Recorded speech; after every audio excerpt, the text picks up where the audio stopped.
Hello friends, કેમ છો? સ્વાગત છે તમારું સોરઠ ફૂડ કોર્નરમાં। તો શ્રાવણ મહિનાની શરૂઆત થઈ ગઈ છે અને બધાના ઘરમાં ફરાળી રેસીપી બનતી જ હશે। તો આજે આપણે ફરાળી એવી બટેટાની ખીચડી કેવી રીતના બનાવી તે જોઈશું। ચાલો જોઈએ કેવી રીતના બનાવીશું। બટેટાની ખીચડી બનાવવા માટે અહીં મેં બટેટાને બાફી તેને કટ કરીને લીધા છે। એક વાટકી સિંગ દાણાને શેકી તેને ક્રશ કરીને લીધા છે। એક ટામેટું કટ કરીને લીધું છે। એક લીલું મરચું કટ કરીને લીધું છે। લીમડો, કોથમીર, લીંબુ અડધું, એક કટકો આદુનો, તેલ, જીરું, હિંગ, ધાણા જીરું, હળદર અને સેંધા નમક લીધેલું છે। તો અહીં મેં એક પેનમાં 4 ચમચી તેલ લીધું છે। તેલ ગરમ થાય એટલે તેમાં જીરું એડ કરવાનું છે। જીરું ગરમ થાય એટલે તેમાં લીમડો, હિંગ અને હળદર એડ કરવાની છે।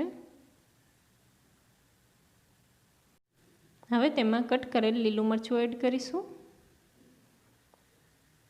ટામેટાં એડ કરીશું, બરાબર મિક્સ કરી દેવાનું છે।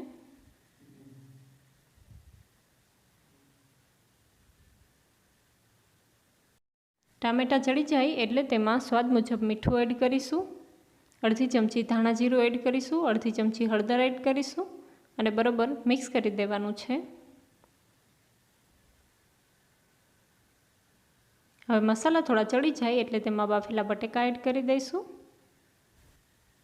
અને તેને બરાબર મિક્સ કરી દેવાના છે। જો તમને મારી આ રેસીપી પસંદ આવે તો મારી ચેનલને લાઇક, શેર તેમજ સબસ્ક્રાઈબ કરવાનું ના ભૂલશો અને બાજુમાં રહેલ બેલ આઇકોન દબાવવાનું તો બિલકુલ ના ભૂલશો, જેથી કરીને મારા દરેક વિડીયોની નોટિફિકેશન તમને મળતી રહે।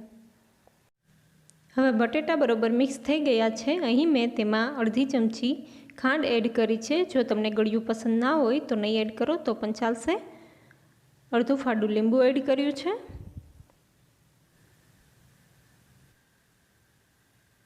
એક નાનો ટુકડો આદુ છે તેને અહીં મેં છીણીને એડ કરી દીધું છે। હવે તેને બરાબર મિક્સ કરી દેવાનું છે।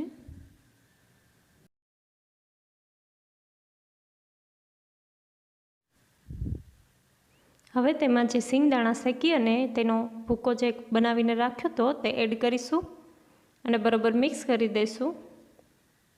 જો સિંગદાણાનો ભૂકો તમને પસંદ હોય તો વધારે એડ કરશો તો પણ ખૂબ જ સરસ લાગશે।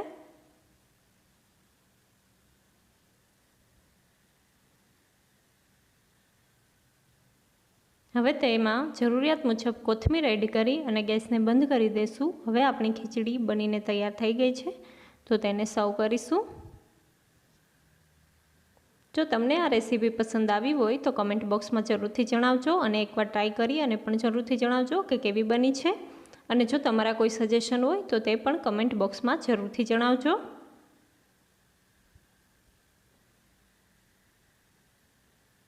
Thank you.